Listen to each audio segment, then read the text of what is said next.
이거 세모 안 한 사람은 혼난다니. 이거 통시적으로 가면은 이런 거 잘 잡아야 된다니. 기원적 3세기경 중국의 전국시대의 말기는 침략과 정벌의 전쟁이 빈번하게 일어난 혼란의 시대였다. 그러니까 이 시기 있죠? 3세기 이거 한 번 더 해볼게. 전국시대 말기. 같은 말이죠, 사실. 이때는 혼란의 시대였대. 그래서 동시에 국가의 혼란을 해결하기 위한 길을 모색한 여러 사상들이 융성했어요. 그래서 뭐 그런 거 있어요. 뭐 공자 들어봤지? 공자, 맹자 쓰지 마. 순자, 장자. 그러니까 자자 돌림들 많이 나왔어요 이때. 그래가지고 성악설, 성선설 뭐 그런 여러 가지도 많고 이것 때문에 이 시기에 종교도 굉장히 많이 발달했던 시기예요. 이 시대에 활동했던 순자. 순자는 대표적으로 성악설이죠. 맞지 않나요? 갑자기 기억이 안 나네. 맞지? 성악설 맞죠? 순자는 사회의 혼란과 무지설을 악이라고 규정하고 악은 온전히 인간의 성에서 비롯된 것으로 얘기합니다. 맞잖아요. 성, 본성. 여기서 말하는 성이 본성이잖아. 그래서 순자가 하는 말이 뭐야? 이 나쁜 것은 인간의 성에서 비롯됐어. 이렇게 얘기합니다. 이 성은 경향성이니까 태어날 때부터 갖고 있는 거. 이 중에서 이익을 좋아하고 얻으려고 하는 인간의 성이 악을 초래한다고 보았다. 이 중에서 어떤 거? 이익을 좋아하고 얻으려고 해. 이게 악을 자꾸 초래하네.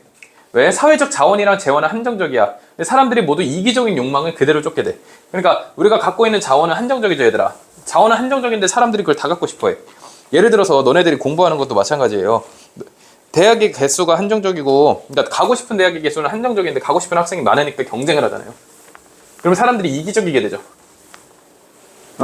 자기 위에 있는 사람 자꾸 쟤 왜 이렇게 이번에 공부를 잘했어? 이렇게 싸우게 돼요. 그런 얘기하는 거예요. 자, 하지만 그는 인간이 성뿐 아니고 심도 타고났기에 인간다워질 수 있다. 그러니까 이 성에서 생긴 문제를 뭐로 해결할 수 있다? 심으로 해결할 수 있다라고 보는 거예요. 먼저 순자 정리해 볼게요. 이 순자라는 인물은 뭐가 문제라고 봤어? 인간의 성이, 이 성, 그러니까 타고나는 거, 이게 악이다. 그래서 그 대신 뭐가 있다? 심이란 친구가 있다. 이 심으로 해결해 보자. 심은 뭐래? 이게 있기 때문에 인간다워질 수 있대요. 그리고 성에서 비롯한 사회 문제 해결도 가능하다고 보았다. 다시 이거 쓸게. 성은 악이니까 이게 사회 문제다. 사회 문제를 초래한다.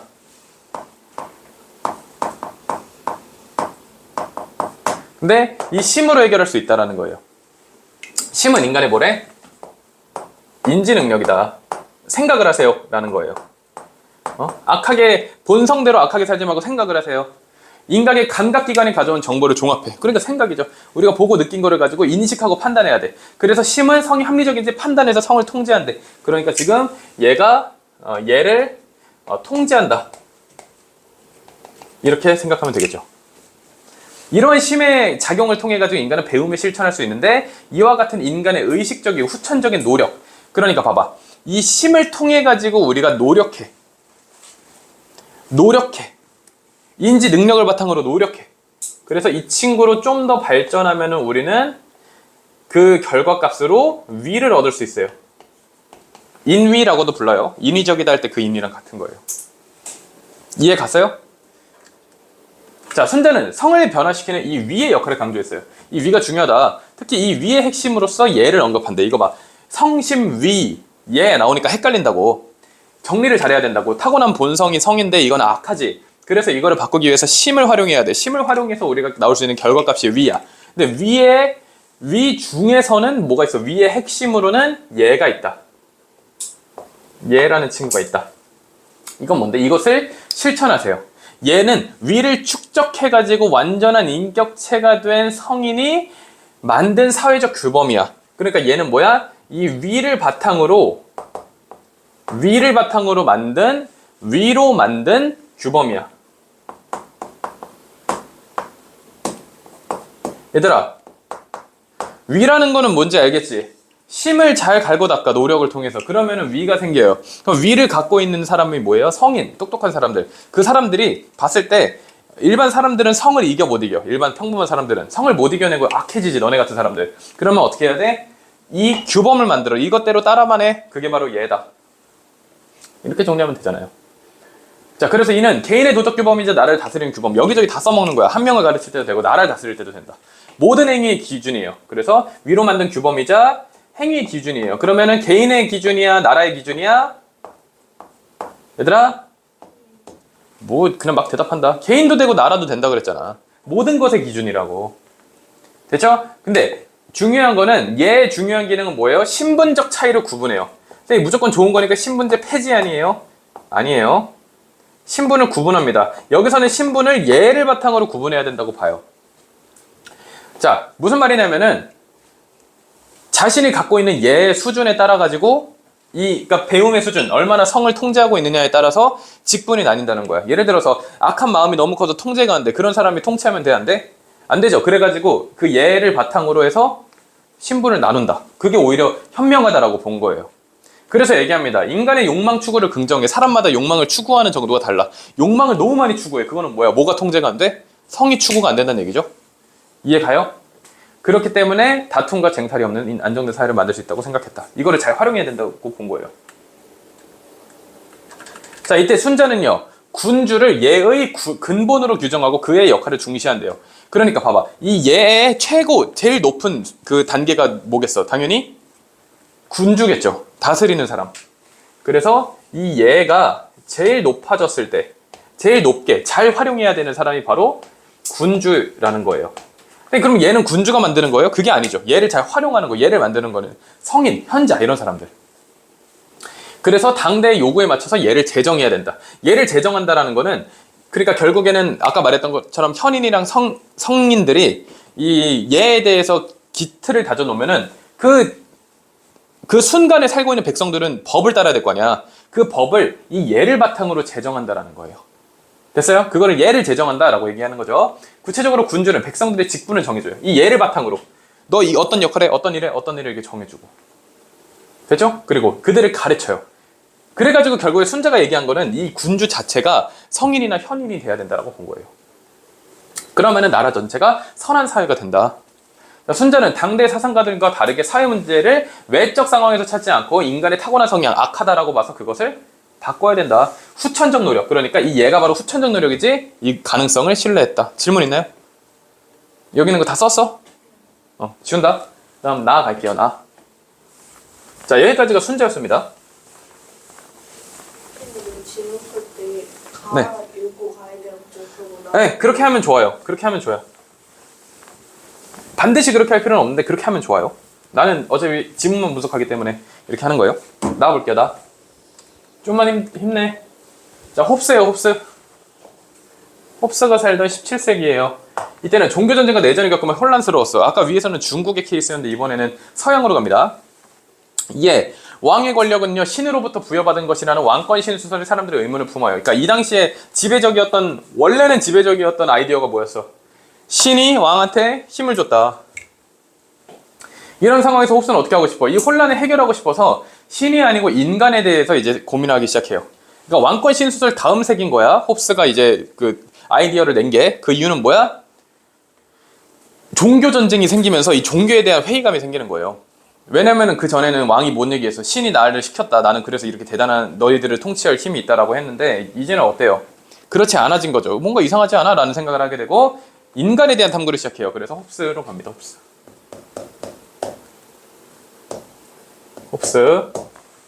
자, 홉스는 국가 성립 과정을 설명하기 위해서 국가가 성립하기 이전에 집단적 삶이 자연 상태를 가정한대요. 그러니까 우리가 다 자연인이야. 다 이제 단체가 없어. 다 개인 그냥 각자 살아남아야 돼. 그는 인간을 자기 보존을 추구하는 존재로 규정해요. 나는 살아남고 싶어. 다 그럴 거 아니야. 야, 자연 상태에서는 너네들이 누구랑 경쟁하겠어? 동물들하고 싸우겠지. 근데 그러면은 살아남고 싶어? 안 살아남고 싶어? 에이? 싸워서 살아남고 싶지? 왜 이렇게 길어? 자, 그래서 누구나 절대적인 자유를 행사할 수 있는 권리를 지녀요. 이를 자연권이에요.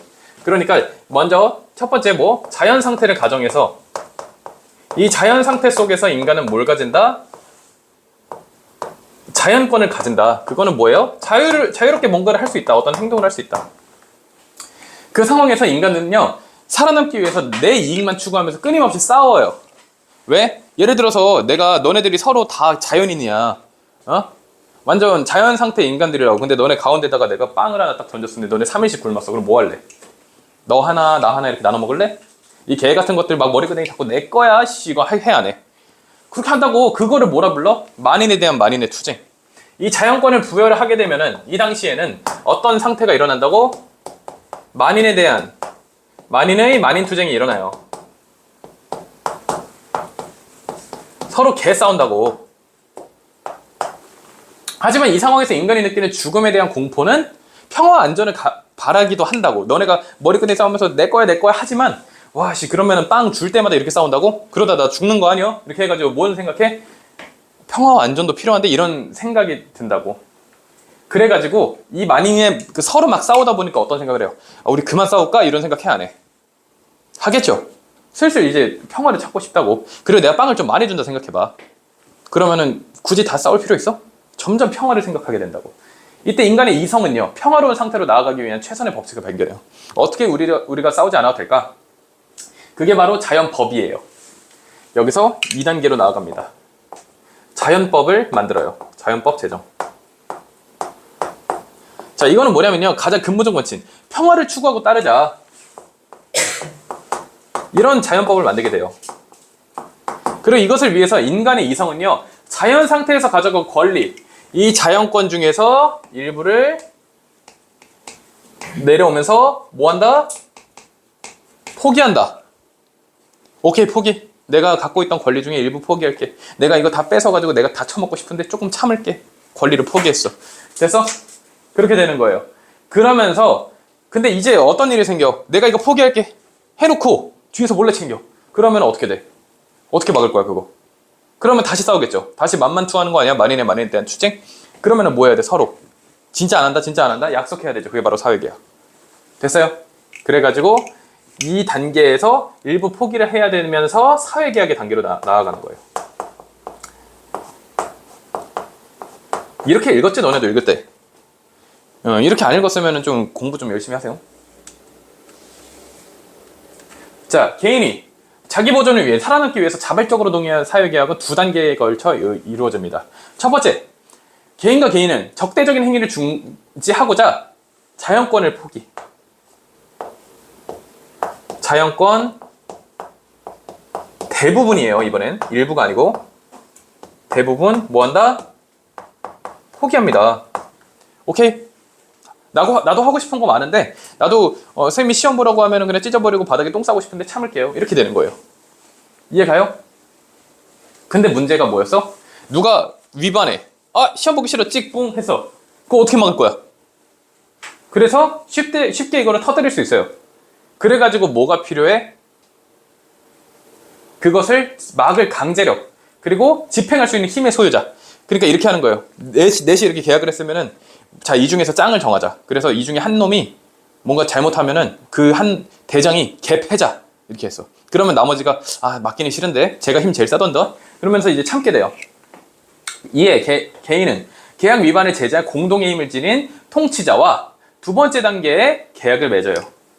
그러니까 이때는 해당되는 사람들끼리의 계약이라고 했을 때 두 번째는 통치자 계약이 되는 거예요.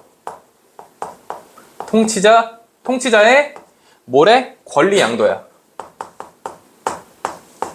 네가 대장이니까 네가 패는 거야. 이 포기했는데 이거 안 지키면 이렇게 가는 거예요. 이해 가요, 얘들아? 자, 이런 계약의 과정을 거치면서 리바이어던이라고 불리는 국가가 탄생해요.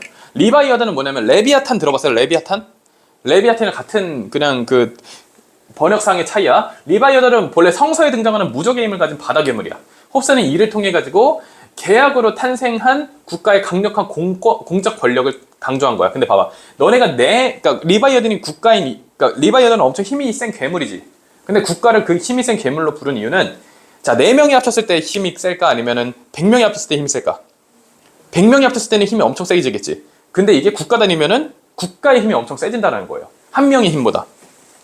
그 권력에 대한 얘기를 하는 거예요. 그래, 통치자는요, 국가 권력의 실질적인 행사 주체로서 국가에 대한 복종을 요구해. 그러니까 통치자, 왕이 나한테 복종해. 그 대신에 내가 너네 지켜줄게. 이렇게 가는 거예요. 그게 바로 이 사회 계약이었다고. 맞잖아. 서로 안전하게 살기 위해서 대부분을 포기해. 내가 사람 안 죽일게. 이렇게 하는 거야. 나 원래 사람 얘 진짜 개 싫어해가지고 죽이고 싶은데 참을게라고 했어. 근데 밤에 몰래 죽여. 근데 그래도 아무도 뭐라 안 해. 그러면은 다시 원점으로 회귀하는 거 아니야? 그러니까 왕을 정하고 왕이 어떤 힘을 행사할 수 있는지 정하는 거예요. 그럼 왕은 뭘 만들어? 법을 만들었겠죠. 이런 식으로 국가가 생겼다라는 거예요. 그래서 평화로운 사회가 생겼다. 자, 홉스의 사회계약론은 인간의 본성에 대한 통찰을 바탕으로 어쩌고 하고 있어요. 그래가지고 지금 처음에는 그 비슷하게 혼란의 상황 속에서 순자는 어떻게 했어? 본성이 쓰레기니까 고치자.